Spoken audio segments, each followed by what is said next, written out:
નમસ્કાર. Second year BAના વાલા વિદ્યાર્થી ભાઈઓ તથા બહેનો, ડૉક્ટર દિવ્યા પટેલના આપ સૌને પુનઃ નમસ્કાર. મિત્રો, COVID-19 વૈશ્વિક મહામારીના લીધે સરકારશ્રીના સૂચન મુજબ આ સત્રથી આપણે સૌએ ઓનલાઈન શિક્ષણ મેળવવાનું છે. મિત્રો, પદ્ધતિ નવી હોય ત્યારે અમને અને તમને પ્રારંભે થોડી તકલીફ થવાની જ છે, પરંતુ સમયનો તકાજો છે. સમય મુજબ આપને વર્તવું રહ્યું. આજે હું ડિજિટલ પ્લેટફોર્મના માધ્યમથી આપને આપણા કોર ઇલેક્ટિવ 303 ડિફેન્સ સ્ટડીઝમાં એક ટોપિક ભણાવવા ઈચ્છું છું. આજનો વિષય છે ઇન્ડો ગ્રીક યુદ્ધકળા. મિત્રો, આ યુદ્ધ વિશે વાત કરીએ તો આ પ્રસિદ્ધ યુદ્ધ યુનાનના મહાન રાજા સિકંદર અને ભારતના રાજા પોરસ વચ્ચે ઈસવીસન પૂર્વે 326માં જેલમ નદીના કિનારે હિડાસ્પસના મેદાનમાં થયું હતું. આ યુદ્ધ જેલમ નદીના કિનારે થયું હોવાથી તેને જેલમનો સંગ્રામ તરીકે પણ ઓળખવામાં આવે છે. હિડાસ્પસના મેદાનમાં થયું હોવાથી તેને હિડાસ્પસનું યુદ્ધ પણ કહેવામાં આવે છે. આ યુદ્ધ સિકંદર અને પોરસ વચ્ચે લડાયું હોવાથી સિકંદર અને પોરસના યુદ્ધ તરીકે પણ ઓળખવામાં આવે છે. એટલે મિત્રો, આ પ્રશ્ન 4 રીતે પૂછાઈ શકે છે: ઇન્ડો ગ્રીક યુદ્ધકળા, સિકંદર અને પોરસનું યુદ્ધ, જેલમ નદીનો સંગ્રામ, અથવા તો હિડાસ્પસના યુદ્ધનું વર્ણન કરો. એટલે કે છે કે સિકંદર બાળપણથી જ યુદ્ધ પ્રેમી હતો અને વિશ્વ વિજયી બનવાની પ્રબળ ઈચ્છા ધરાવનાર સિકંદર પોતાના અભિમાન માટે નીકળ્યો હતો. તો શરૂઆતમાં ફ્રાન્સ, અફઘાન, તુર્કી વગેરે દેશો પર વિજય મેળવવામાં સફળતા મળી. એ જ ક્રમમાં તેણે ભારતની સીમામાં પણ પ્રવેશ કરી લીધો. પ્રથમ સિકંદરે તક્ષશિલાના શાસક રાજા આંબીને યુદ્ધ વગર જ આત્મસમર્પણ માટે મજબૂર કરી દીધો અને આગળના યુદ્ધ માટે સહયોગ મેળવ્યો. રાજા આંબીએ પોરસનો બદલો લેવા માટે સિકંદરને શક્ય એટલી મદદ પણ કરી.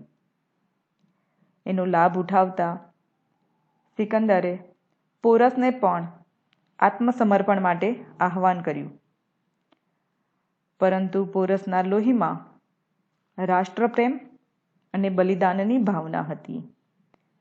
તેણે સિકંદરના પ્રસ્તાવને ઠુકરાવી કહ્યું કે હું સીમા પર અવશ્ય જઈશ, પરંતુ દુશ્મનનો સામનો કરવા માટે નહીં કે ભેટ આપવા અથવા આત્મસમર્પણ કરવા માટે. મિત્રો, આ પ્રકારે સિકંદર અને પોરસ બંને રાજાઓ વચ્ચે યુદ્ધની તૈયારી શરૂ થઈ ગઈ. સિકંદરને યુદ્ધ માટે થોડો સમય નદીના કારણે રાહ જોવી પડી. તે અચાનક આક્રમણ દ્વારા દુશ્મનને હરાવી સફળતા પ્રાપ્ત કરવા માંગતો હતો. આમ સિકંદર છળવાળી કૂટનીતિના આધાર પર આ નિર્ણાયક યુદ્ધમાં સફળતા પ્રાપ્ત કરી શક્યો. મિત્રો, હવે જોઈએ સિકંદરના આક્રમણ પહેલા ભારતની સ્થિતિ. તો સિકંદરના આક્રમણ પહેલાં ભારતની સ્થિતિ વિચારવા જેવી હતી. આ યુદ્ધ એ સમયે થયું જ્યારે સંપૂર્ણ ઉત્તર ભારત મહાભારત યુદ્ધ પછી અનેક નાના મોટા રાજ્યોમાં વહેંચાઈ ગયું હતું. આમાંથી અમુક રાજ્યોમાં રાજતાંત્રિક અને અમુક રાજ્યોમાં ગણતાંત્રિક શાસનની વ્યવસ્થા હતી. ધન ધાન્યની દ્રષ્ટિએ બધા જ રાજ્યો સમૃદ્ધ હતા, પરંતુ આંતરિક ઈર્ષા ભાવનાથી પીડાતા હતા. અંદરોઅંદર સંઘર્ષ ચાલતો રહેતો હતો. અહીં કોઈ પણ એવી રાજનીતિ શક્તિ નહોતી કે જે બધા રાજ્યોને એક સૂત્ર રાખી વિદેશી આક્રમણનો સામનો કરી શકે.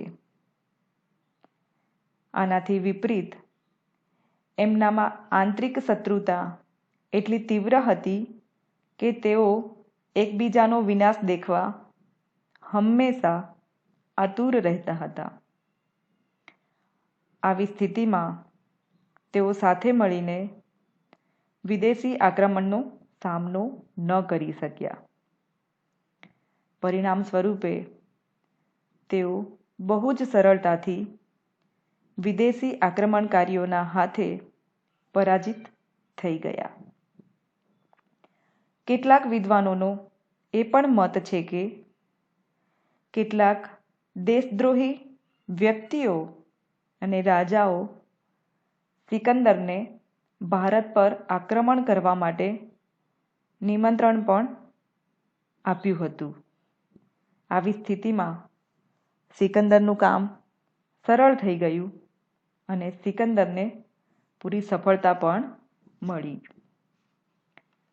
મિત્રો, હવે જોઈશું સિકંદરનો પરિચય.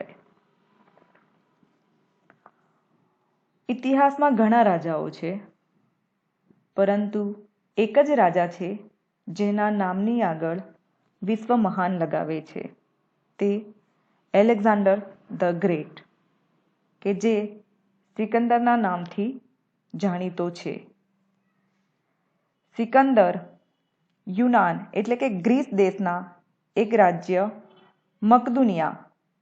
મકદુનિયાને બીજું મેકોડોનિયા પણ કહેવામાં આવે છે. એટલે કે છે કે મકદુનિયાના રાજા ફિલિપ બીજાનો પુત્ર હતો. તેનો જન્મ ઈસવીસન પૂર્વે 356માં થયો હતો. સિકંદર બાળપણથી જ હોશિયાર અને શૂરવીરતાના ગુણો ધરાવતો હતો. તે તેના પિતાના વિજયોની વાતો સાંભળીને ખુશ થવાને બદલે રડી પડ્યો હતો. સિકંદરની મહેચ્છા વિશ્વ વિજય મેળવવાની હતી. ઈસવીસન પૂર્વે 336માં ફિલિપ બીજાના મૃત્યુ બાદ નાની ઉંમરે જ મકદુનિયાનો રાજા બન્યો. રાજા બનતાની સાથે જ તેમણે પોતાનું સ્વપ્ન સાકાર કરવા માટે વિજય યાત્રા શરૂ કરી. પહેલાં તેણે 2 વર્ષના ટૂંકા ગાળામાં સમગ્ર ગ્રીસ પર સર્વોપરિતા જમાવી હતી. ત્યારબાદ તેણે ઇજિપ્ત, એશિયા માઇનોર, સિરિયા અને ઈરાન વગેરે દેશો જીતી લઈ તેમના સામ્રાજ્ય પર અધિકાર જમાવ્યો. સિકંદરે આ યુદ્ધમાં અશ્વસેનાને સૌથી વધુ મહત્વ આપ્યું હતું.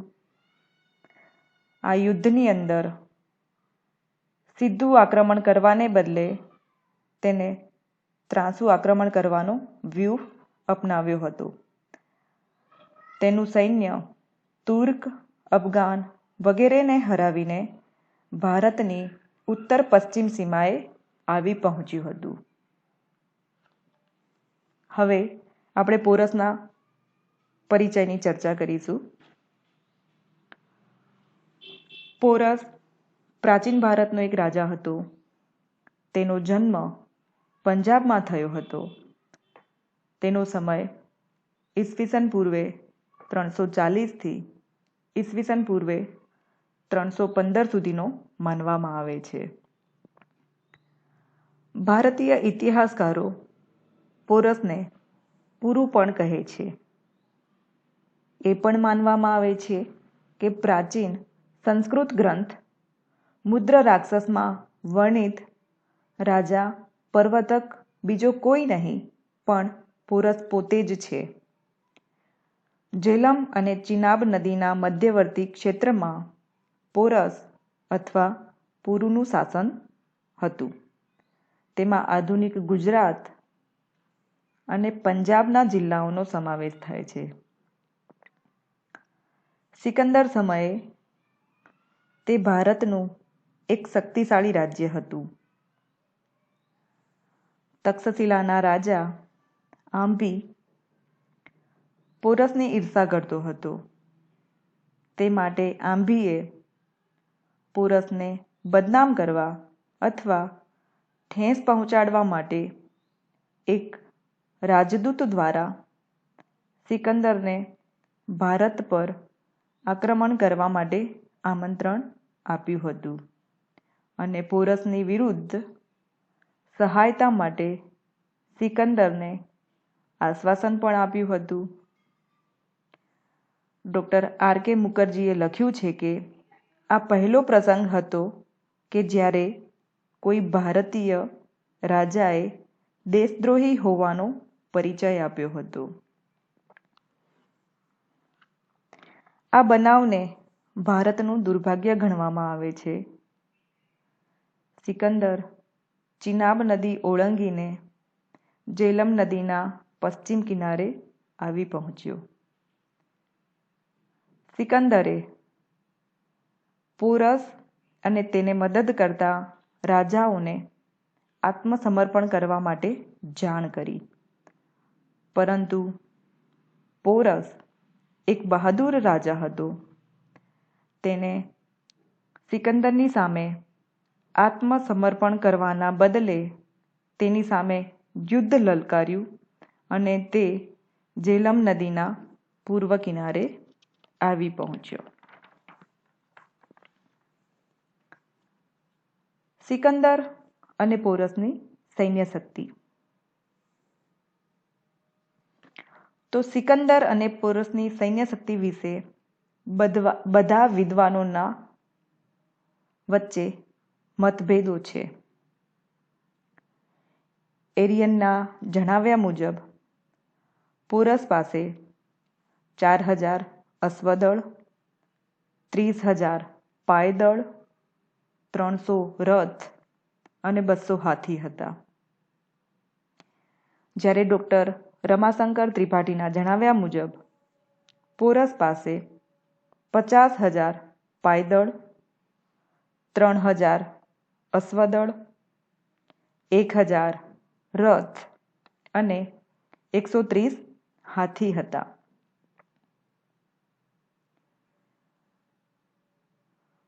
અશ્વસેના અને પૈદલ સેનાના સૈનિકોને યુદ્ધ કરવા માટે મુખ્ય હથિયાર તરીકે ધનુષ્ય બાણ અને તલવાર આપવામાં આવ્યા હતા, જેમાં ધનુષ્યનું વજન વધારે હોવાથી જમીન ઉપર ઊભું રાખીને બાણ છોડવામાં આવતું હતું. જ્યારે સિકંદરની સેનામાં 30,000 સૈનિકો હતા, જેમાં 15,000 સૈનિકો પૈદલ સૈનિકો અને બાકીના અશ્વ સૈનિકો હતા. સિકંદરની સેનામાં રથ સેના અને ગજ સેના ન હતી. આ સૈનિકો કવચયુક્ત અને યુદ્ધમાં સુરક્ષાત્મક પદ્ધતિ અપનાવી શકે તેવા શસ્ત્રો ધરાવતા હતા. પૈદલ સૈનિકો પાસે 21 ઇંચ લાંબો ભાલો અને તલવાર હતી. તો આમ સંખ્યાની દ્રષ્ટિએ જોઈએ તો પોરસની સેના સિકંદરની સેના કરતાં શક્તિશાળી દેખાય છે. પોરસનું સૈન્ય સંગઠન ચતુરંગ બળ એટલે કે પૈદલ સેના, અશ્વસેના, રથ સેના અને ગજ સેના એટલે કે ચતુરંગ બળના સિદ્ધાંત પર યુદ્ધ કરતું હતું.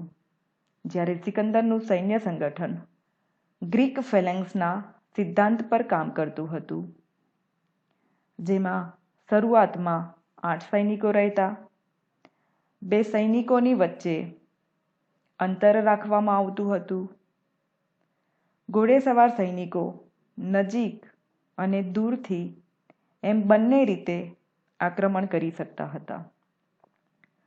સિકંદરે યુદ્ધ કરવા માટે ગતિશીલતા અને ત્રાંસુ આક્રમણ કરવાનો સિદ્ધાંત અપનાવ્યો હતો, જ્યારે પોરસના સૈન્ય સંગઠને સીધું આક્રમણ કરવાનો સિદ્ધાંત અપનાવ્યો હતો.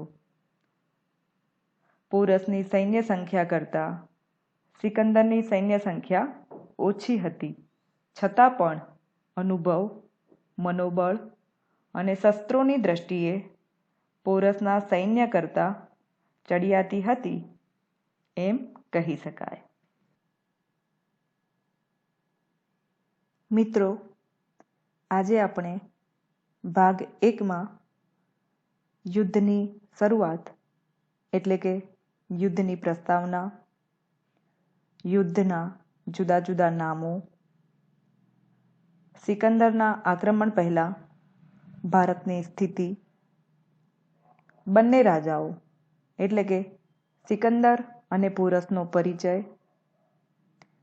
આ યુદ્ધમાં સિકંદર અને પોરસની સૈન્ય શક્તિ તેમજ યુદ્ધ કરવાની તેમની રણનીતિ વિશે સમજ્યા. હવે પછી ભાગ 2માં આપણે આ જ ટોપિકનો બાકીનો હિસ્સો, જેમ કે સિકંદરને ઝેલમ નદી પાર કરવામાં મળેલી સફળતા, પ્રારંભિક યુદ્ધ, યુદ્ધની વ્યૂહરચના અને આક્રમણની યોજના, યુદ્ધના પરિણામો વગેરે વિશે વિસ્તારમાં ચર્ચા કરીશું. નમસ્કાર.